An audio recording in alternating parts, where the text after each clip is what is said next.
Hey, everybody. Before we get to this episode, I want to share something about Sponsor CX. Here's the deal.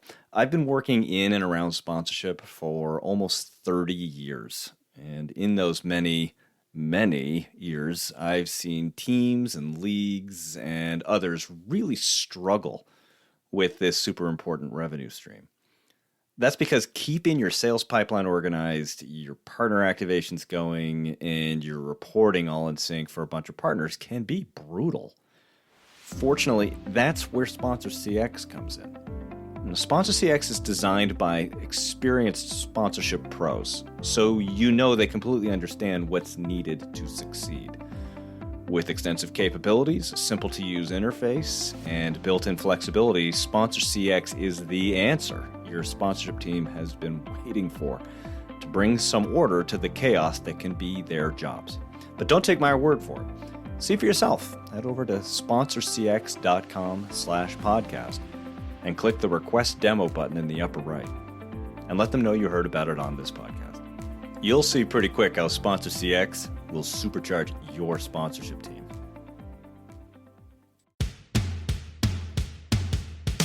Hi, this is Sweldens, co-founder and CMO of Kiswe. I'm going one-on-one with ADC partners.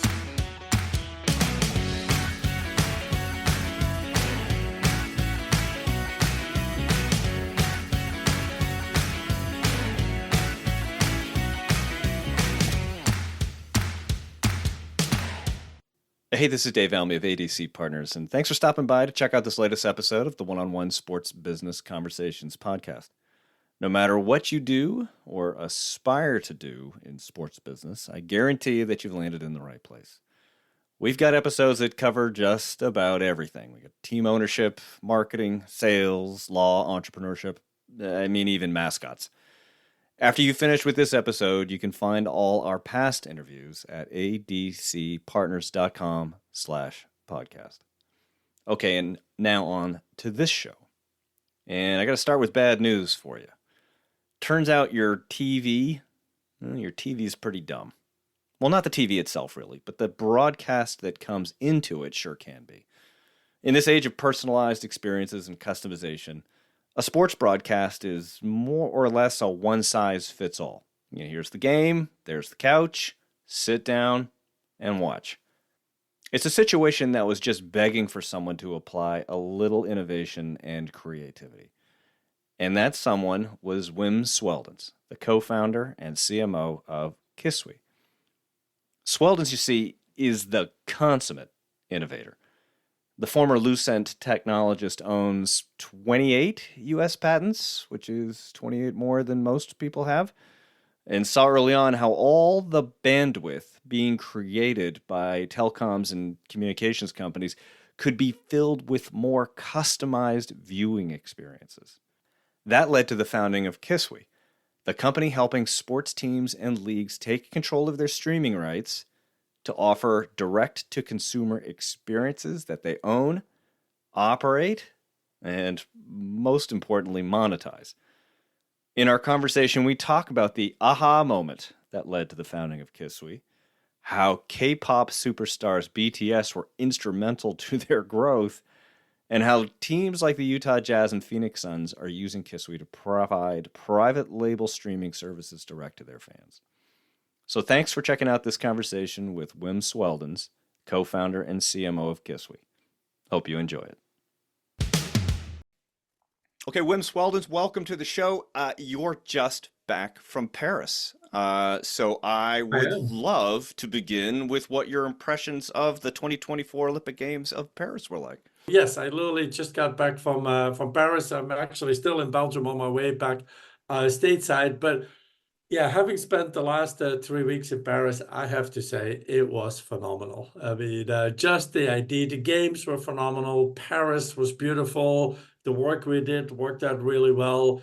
It was just incredible to see how they had managed to make the entire beautiful historic city the backdrop for the games. And it was just such a privilege to be there. I feel like that is the overriding theme on everything that I've seen related to the games, that the city itself was an incredible backdrop.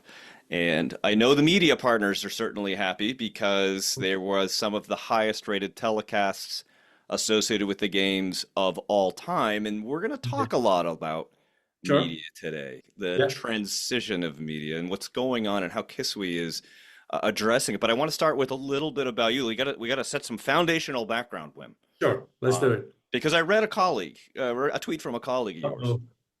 Uh-oh. No, I only take the nice ones. It's all right. All right. Yeah, sure. They are out there. You were described as a tech innovation guru. Think human engagement meets live sports. Okay, so that was the tweet. And I wonder if you can start by breaking that one down for me.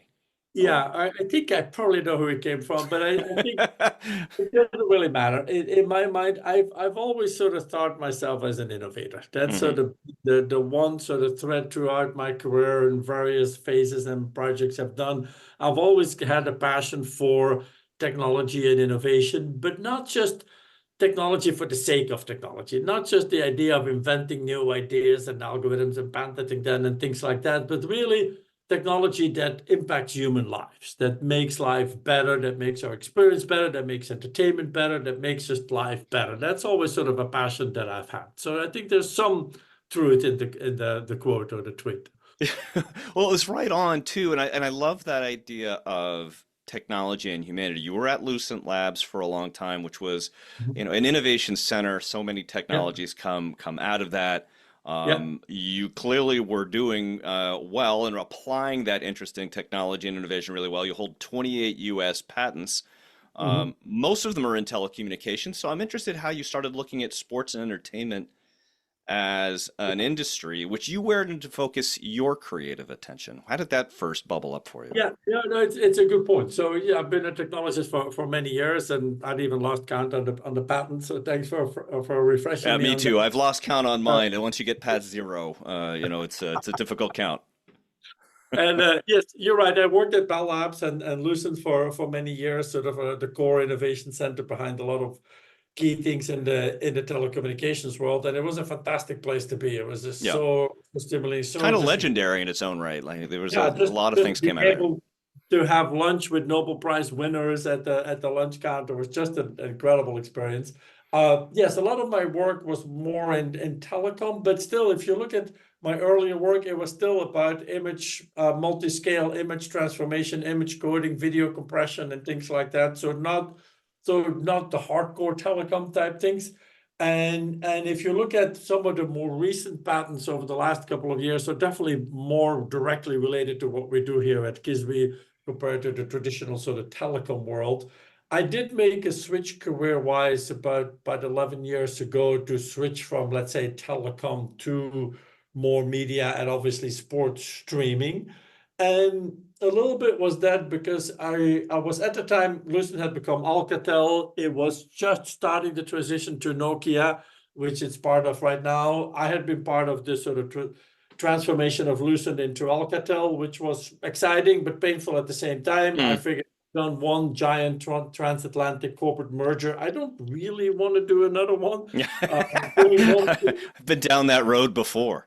yeah, it's a good experience, and I learned a lot from it. And I'd always played with the idea of starting a company as opposed to working for a big multinational. So this was a bug that you wanted to scratch at for yourself. You'd done the big company, and now you're Yeah. thinking, maybe there's something else out there.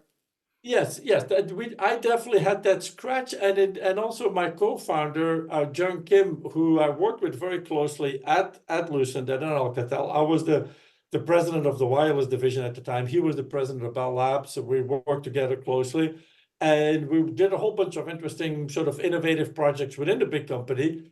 But we always felt the limitations of a big company, and Mm. often would sort of sit in each other's offices and ruminate, and we would think like, one day, and then we would never finish that sentence Yeah, yeah, because yeah. jobs. And then that day came in 2013, and that's how Kiswe was founded. And we then decided that we didn't really want to stay in sort of the hardcore telecom equipment sector because maybe for a little bit of a selfish reason as well, is that it's a lot more exciting to fill networks than to build them. And sort of we at the time saw that the world of live TV and sports coverage was changing. I mean, Yeah. I saw it. My kids were teenagers at the time. They never watched TV. They were always on their tablets, on phones. I mean, I Right. know in our household the set-top box broke one day. It just crashed. And I probably just had to reboot it to get it going again. And I forgot. And a week later, nobody cared. Nobody noticed. My kids didn't care. I didn't care. My wife didn't care. I'm like, I'm not going to reboot it. I'm Yeah. just going to reboot it. Yeah.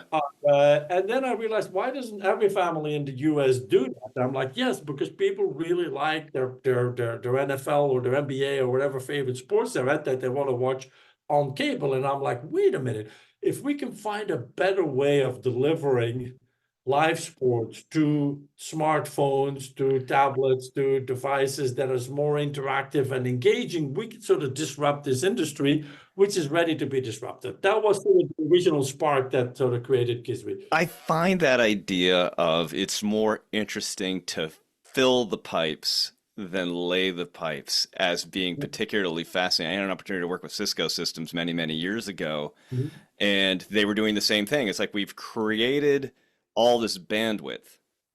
Mhm. What are we going to fill it with? And Yeah. this is a long time ago. This is like pre 2010, but we're talking about the same thing here. It's like, Same okay, thing. we've got Yeah. all the capability. What are we going to do with it? And so Yeah. that lightning strike of who the heck cares if the cable modem's down, right? We, how can I take advantage of this? And that led to Kiswe. Yeah. Yeah. It was pretty much the same dynamic, and we've friendly competed with Cisco for many years, so I know a Yep. lot of the people there. I'm sorry, I don't mean to bring up a much All good. reviled I mean, competitor. but then we also said like 10, 11 years ago, we're like, we had built 4G networks all over the world at that Yeah. time. You know, I mean, I was like, wait a minute, these networks are good enough to do individual video to phones that is at good quality. You know, it's like, wow, that could really disrupt the world. And I know I'm a sports fan too. I mean, cycling is the sport that I'm passionate about. It's like, yeah, I love to watch the Tour de France on my phone. I want to watch it wherever I am. I want to see what's going on. I want to watch the camera that I want to watch. And I'm like, this is sort of the thing that sort of got me excited, because once you go into a digital world, there's so much more that you can't do in the TV world. The TV world is a broadcast world. That means you send the same image to everybody all the time because It's that's pretty what the dumb. network broadcasted.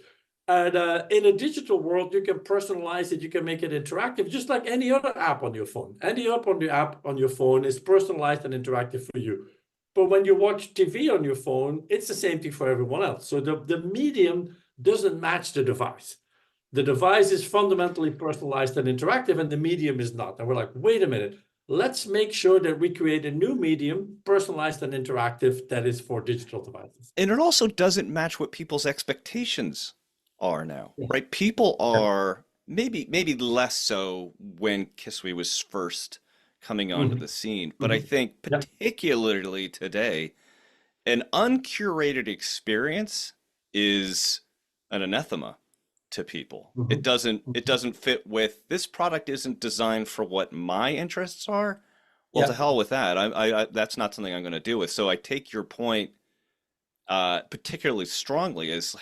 how do we create smart media? How do we create Yeah. things that totally fit with what your expectations are? And that was one of the geniuses behind Kiswe. Yeah, I mean, it's the general idea of mass customization that's behind so many internet technologies. Because if you look at the production of a show right now, of a, let's say, an NBA game or a sports game, I mean, yes, you produce a show. It's very expensive to produce. You have commentary, you have graphics, you have directors, and you ultimately create one product for everybody. Hmm. And it's almost impossible to please everybody, because you have hardcore NBA fans who understand everything about the game. You have novices who really just want to understand what's really going on. You have people who really want to understand what are the sneakers that people are wearing, or what is the LeBron saying, or what is he wearing. Yeah. And so with cloud and internet technology, you can actually now customize the games. You can have different commentary, different graphics, different direction, different images for different users. And that's sort of the magic of what I think part of the technologies that we're building. Now you're talking about media. and technology and Yeah, sports. yeah, And the phrase that comes to mind is like it's kind of a third rail for major professional sports leagues from the standpoint of there was a way that they did it for a long, long time. mhm, And that mhm, was to get a big check from a media company, yeah, turn over the keys to broadcast and production, yeah. and do that kind of thing. And Kiswe came out to change that. How or at least transition it. Yeah. How did your proposition first be received by the teams and leagues you were talking to? Yeah, I would say we didn't come out to change it. In Mm, some sense, it was already changing. okay. In of what drive, we're not the ones that drive the change. It's the new generation of fans, the digital millennials that grew up in a different world that don't necessarily want to subscribe to a bundle TV package like my kids never done and never will. That is driving the change. Now, the traditional business models that you describe about buying rights and broadcasting that don't meet that needs of the end users. I mean, so when we came about, we said like, look, with the technology that we built, with the level of interactivity, the level of scale, the level of quality, and also a new business model where we say, hey, you, Mr. Sports Team, Mr. League, Mr. Content Owner, you can go directly to your fans to monetize them, to first of all, deliver your product to them, because that's what they want. Secondly, to then monetize it in a number of different ways, which you obviously need to do. That is sort of how the world is changing. So in the sense, the partner business model that we've introduced works really well. I mean, we don't buy rights. That's not the company we are. We don't sell technology either. We just team up with people who have, I'm sorry, we don't buy content. We don't sell technology. We team up with people who have content and we put things together and we create platforms that have been quite successful. It's a fairly turbulent time in sports Mhm. media, particularly in the US, right? Yeah. Because, most teams generated a pretty significant amount of money from regional broadcast networks. Mhm. Mhm. Um, that Yeah. was a big source of revenue, and that's not necessarily the case for all the reasons that we just talked Yeah. about. Can you give a sense of this timing of the market? Was the demise of a regional sports network something that really helped elevate your offering, or did they happen on parallel tracks? All right, a couple of points on that. So, yes, the RSN world is in a massive turmoil. That's Hmm. obviously from all the headlines. Did that help us as a company? Absolutely. I mean, Yeah. if you look at the deals we've done with the Suns and the Jazz and NBA teams who sort of want to go direct to consumer, those things go hand in hand. In some sense, when we started the company more than 10 years ago, we sort of envisioned that this world was going to come. I mean, we didn't think it was going to take 10 years. I mean, I'll admit that. It took a little bit longer than we didn't necessarily think that it was going to start in the RSN world. We sort of hadn't really thought about that. But that's where obviously it started a couple of years ago, and now it's happening in spades. What's happening is that yes, the monetization is fundamentally changing, and what you see that with some of the owners of the teams, they realize is like my job is to get my product out there to as many people as possible. I mean, yes, there is an ever-growing demand in sports content, in sports media, in everything that surrounds sports, whether it's NBA or NFL or W or a lot of leagues are very, very popular. And people just want to get their content in different ways. There's still people, maybe more my generation or older ones, it's like, hey, we just want to watch it over the air or the traditional TV. Fine. There's people like my kids' generation is like, yeah, I just want to watch it on my mobile. I'm happy to pay for it. I'm happy to be advertised. I'm happy to have interactivity. So there's a variety of different ways that content can get monetized. They're just different than they were before. And I know there's a lot of fear around it because change is always a little scary, but I think we've now demonstrated over the last couple of years that the direct-to-consumer model works, that it can be done. The technology is ready, the business is ready, users get it, and that's sort of what we're all talking about now. Yeah. You spoke to this time, it's like been about 10 years now. And there was Hmm. a bit of a runway for the concept to get dialed in to Hmm. take off for Kiswe. Was Yeah. there a catalyst moment that's like, oh, okay, we got it, versus is this gonna work? Yeah. The nervous part. Yeah, no, I mean, look, a technology startup is a little bit like a roller coaster. I mean, I think it's a lot of it like a roller for coaster. days, I'm convinced like we're going to rule the world and everything's Yeah, going to yeah. be great. And then 24 hours later, it's like, no, we're doomed and it's not going to happen. So there's a little bit of Not for that. the faint of heart. Yeah, that's exactly. It's not for the faint of heart. There's a couple things that happened. Is that we sort of always expected that direct to consumer was going to happen, but it took many more years than Mm, we thought it would, and we obviously need to keep going. So what we did early on is that we focused a lot more on the production side than just the distribution side. mm. Because it was easier to innovate on production because we started doing altcast and remote commentary and remote graphics and things like that. So we started doing games in different languages and sort of using cloud with doing innovation in the production side without necessarily impacting the distribution because there's multi-year deals that sort of made that stuck. So that's one thing we did. If you look at what we just did with the Olympics, in some sense, it's still much more on the production side than it is on the distribution side. But it gives us a lot of credibility. It makes us partners. And then when the sort of opportunities showed up in the direct-to-consumer, with obviously the RSNs, we grabbed them. And then one other key thing that happened, obviously, was COVID. I mean, Yeah. when the lockdown happened, and for a while there were no games, there was no sports, it was very bad for us. There was no Not business. not helpful to have zero content. It was not helpful at all. But then something happened in that, first of all, there was a lot more need for remote commentary and cloud production because nobody wanted to go to a studio. That helped. And then we had already, through our connections in Korea to my co-founder, had been thinking about applying our technology to music. We didn't really know anything about music. I mean, but we knew a guy who knew a guy, and then and then we had done a bunch of small K-pop concerts, and they were reasonably popular. They weren't big groups, but they were reasonably popular. It's like, yeah, this technology seems to work for K-pop. So then we got to meet the kings of K-pop, which was BTS. This was 2019. Just a little band known as BTS. And I remember I flew to Korea. We met with their management and like, hey, we have this feature called multi-view where the fans can pick the camera they want to watch live. And we demonstrated it and it worked really well. And they're like, our fans are going to love this because, again, I don't know much about K-pop, but I know Did you enough. have any idea what you were getting into with BTS and the scale of their I knew it popularity? was big. That's all I knew. It's like they're big. They're like the new Beatles, but I didn't know much about Did them. the kids Uh, go, "You're doing what?" yeah, no, we got quite a few of that. I mean, Yeah. all of a sudden, I was a cool dad for a brief moment there. Oh my Uh, God, tell me what that's like.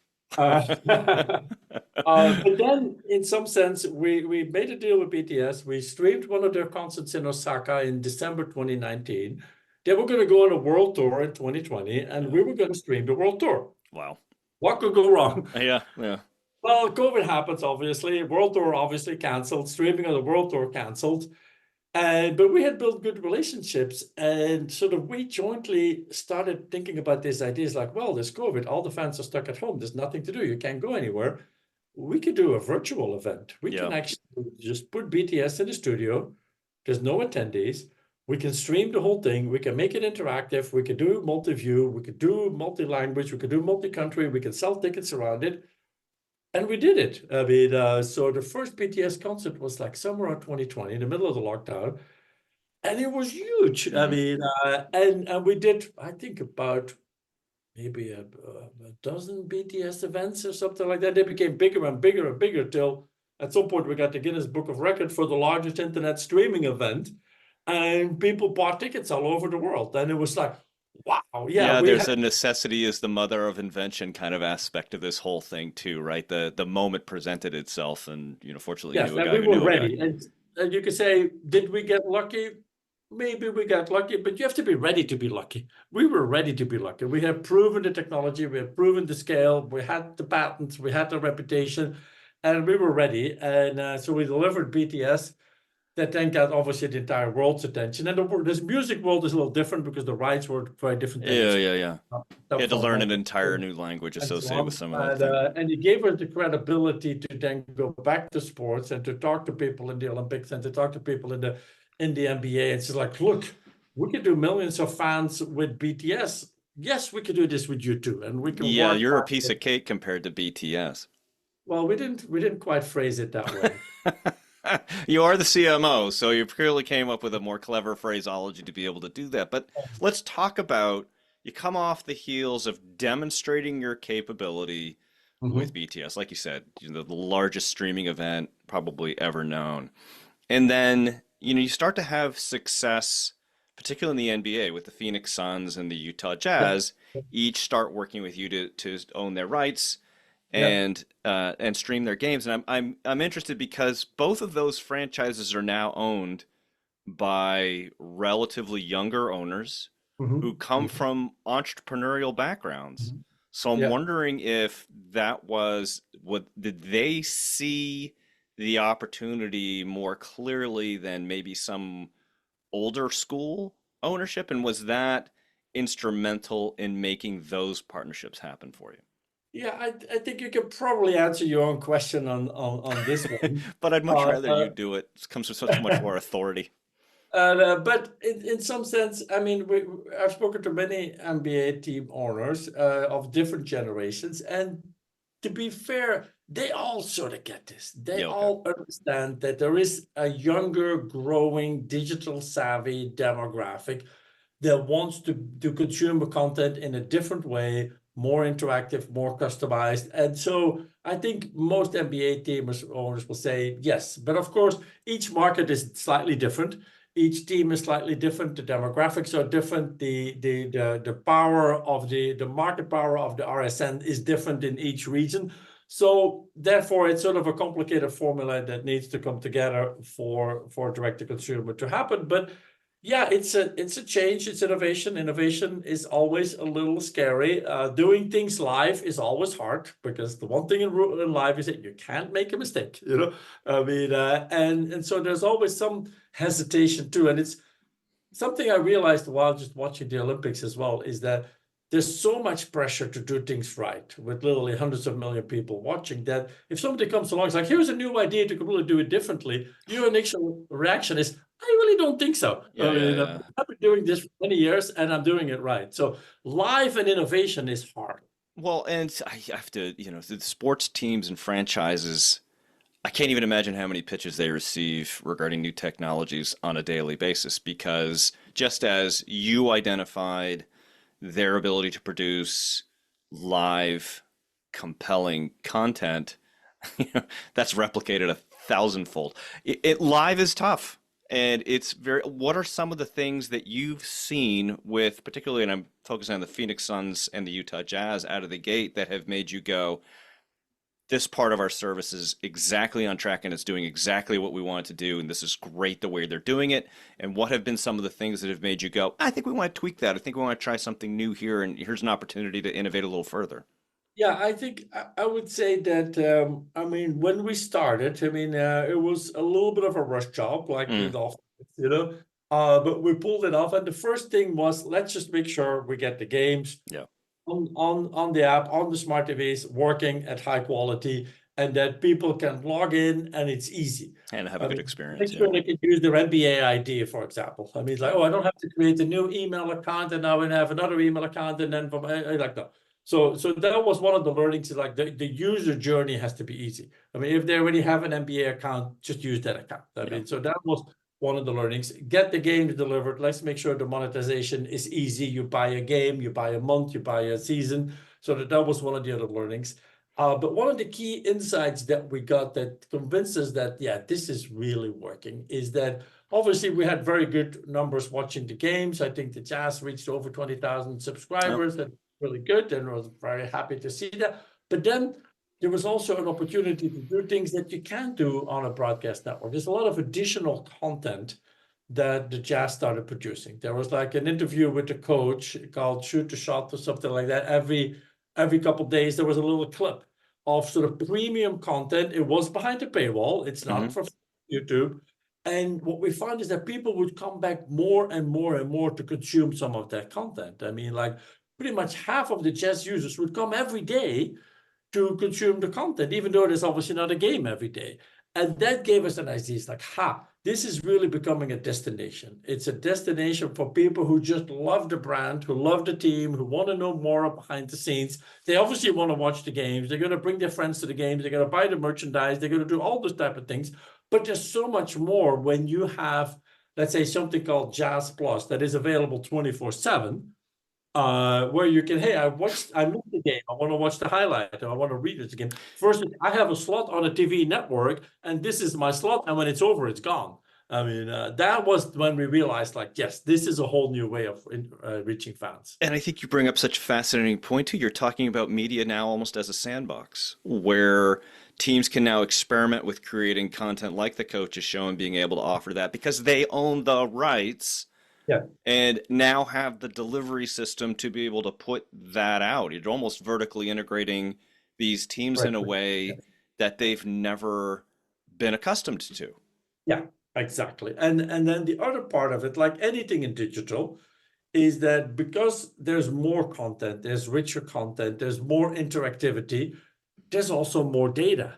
I mean, if you think about what is important for a team has an email database of everybody who's ever bought a Yeah, ticket, obviously. the good They ones have do. no idea who's ever watched the game. Yeah. How would they ever know? There's no way of knowing. Now they do.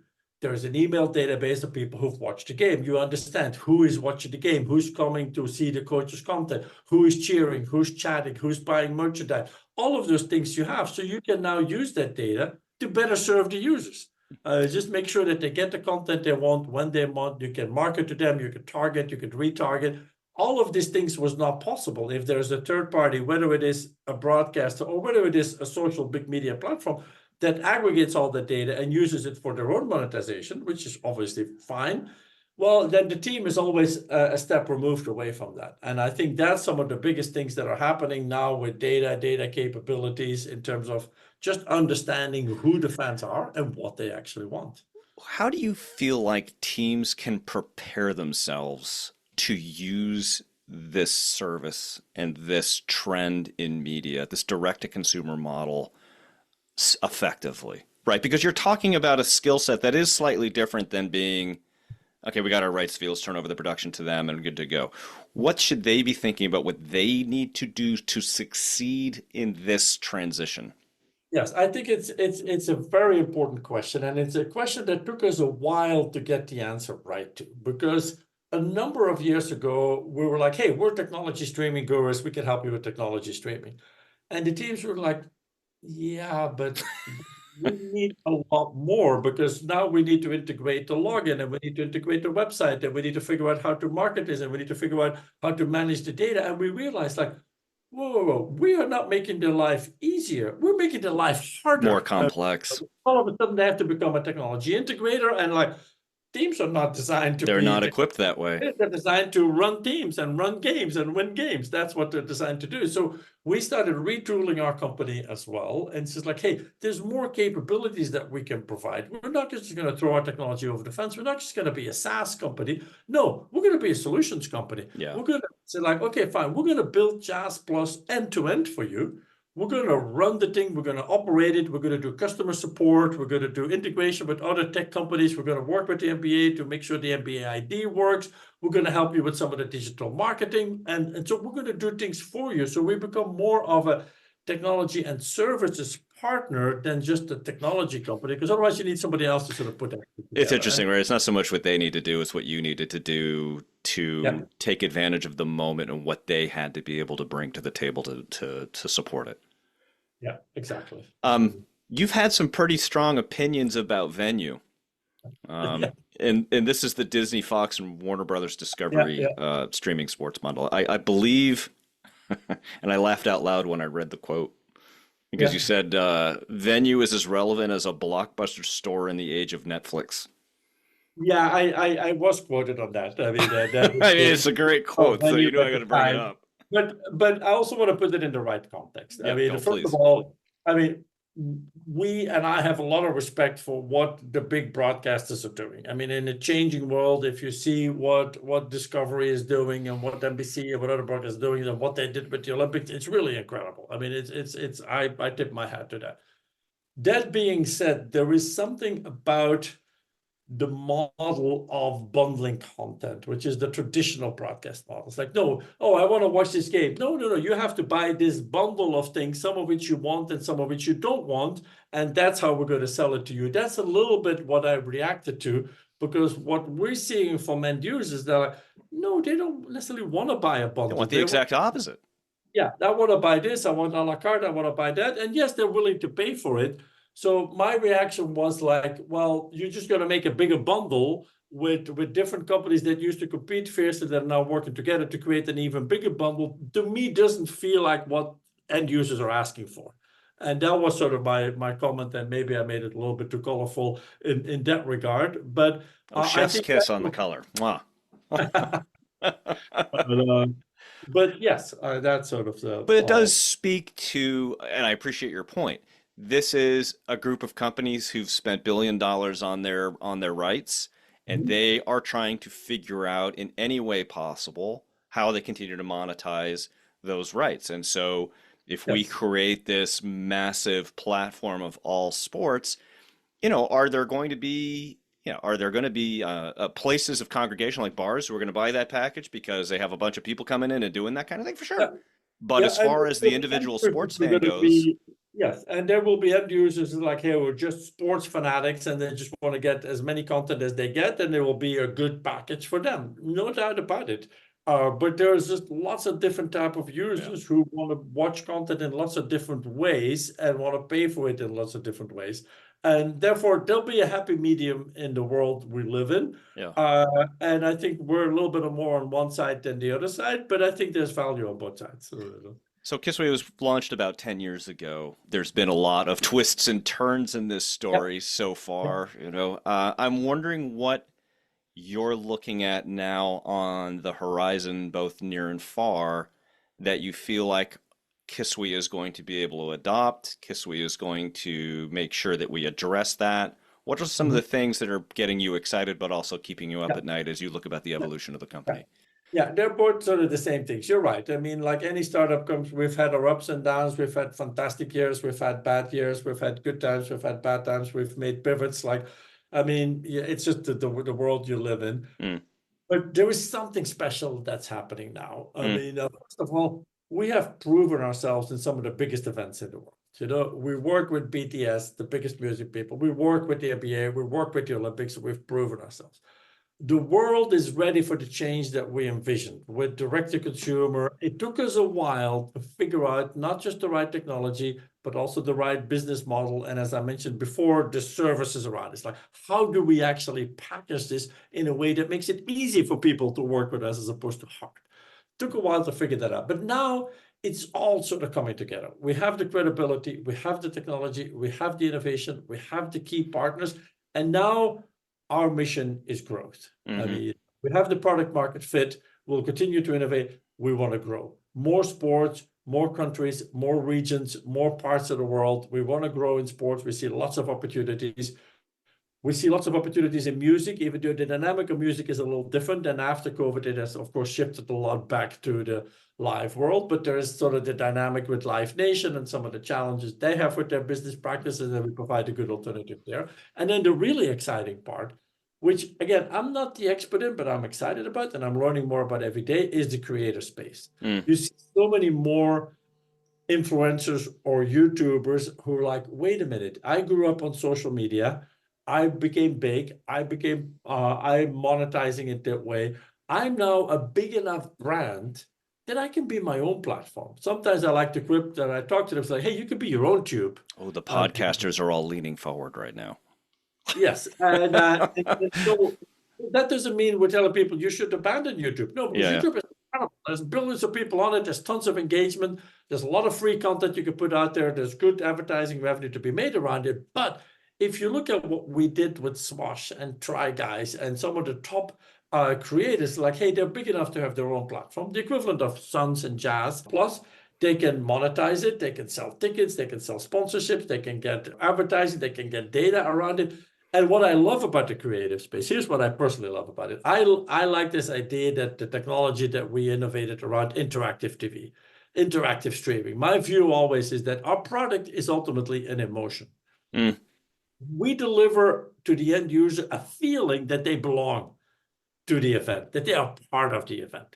And the people who are most eager to adopt this technology are the creators and the influencers. If you look at our polls and quizzes and multi-view and the way to have the audience impact the show, we have some of our comedy groups who let the narrative of the comedy show be determined by the audience. Yeah, it's digital improv. It's something you can never do on TV, obviously. Yeah. You have to be on a digital device. Yeah, And the so word engagement is used a little too much, but what you're talking about here is real-time, deep yeah. engagement between audience and creators. Yes, yes. If you see that, if you've contributed to a show and you've clicked and shared and uploaded a selfie and it has impacted the show, you will never leave the show. You will stay till the end of the show. You will buy all the merchandise. You will tell all your friends to come and you'll come back for the next show. I mean, an engaged fan becomes a monetized fan. And that's a little bit what obviously COVID drove a lot of that. Even some of the work we did with the Olympics was around fan engagement and making people at home feel like they could cheer for the athletes even when they're not physically there. I mean, that part is the one I'm most excited about. I'm with Wim Sweldens. He is the co-founder and CMO of Kiswe. Wim, I want to say thank you very much for spending all this time today. But before I let you go, I have to put you, Wim Sweldens, into the lightning round. Uh-oh, I don't know what that means, but it exactly. Well, okay. How would you say lightning round in Belgian? Lichtflitsronde or so, something like that. Yes, okay, well, that sounds much better than lightning round. I'll give you this. Okay, this is a series of questions. These are not challenging, but they are unexpected and coming at you from a different direction. Are you prepared? Oh boy. Here we go. Well, okay. All right. So, like we said earlier, you have 28 U.S. patents. You're the inventor of the wavelet lifting scheme. Yes. Is it possible to explain that to a liberal arts major in less than 10 words? Yes, it makes complicated math as simple as adding and subtracting numbers and showing how it works. It makes the technology super simple. Oh God, this liberal arts major is so excited about wavelet lifting scheme already. Okay, you won the Leslie Fox Prize in numerical analysis. What does the trophy look like? I honestly forgot. I think it was a plaque or something. Oh, it wasn't even a trophy. It wasn't like somebody holding a number. Plaque. I hope they're not listening, but I don't even know where it is. Oh, God, I don't know. I haven't looked on my data yet to see if the Leslie Fox Prize Committee listens to this show, but I'll make sure to mute this part out in case they do. That's all right. Okay. One of Kiswe's most notable entertainment successes, as we've discussed, was streaming the K-pop band BTS. So who is your favorite member? I'm going to take a pass on that. It's probably smart. Okay, you were just in Paris, and there were quite a few highlights for the Belgian team, including Nafi Thiem, who scored her third gold medal in the heptathlon. So legendary status. What were some of your other highlights for Team Belgium? Well, Team Belgium, I am a cycling fan. I mean, so Remco Evenepoel winning 2 golds in both the time trial and the road race is something that has never happened before. And given that we were working at all the venues, and I picked the cycling arrival venue as the venue to go to. So the ability to literally stand right next to Remco Evenepoel just as he crossed the finish line, because our athlete moment station was right there. That was just incredible. That was just unbelievable. Okay, last one. As we've established, you are Belgian. So you have to choose one. Belgian beer or Belgian chocolate? Beer. The lack of hesitancy speaks volumes. Wim Sweldens, thank you so much for the time today. Thank you. Thank you. That was fantastic. I really enjoyed this. Thanks for listening to this episode of the One-on-One Sports Business Conversations podcast. If you enjoyed it, we always appreciate a subscribe, share, comment, or like. And don't forget, you can always find past episodes at abcpartners.com/podcast. This podcast is written, produced, edited, and hosted by Dave Almy. And theme music was composed by Scott Holmes.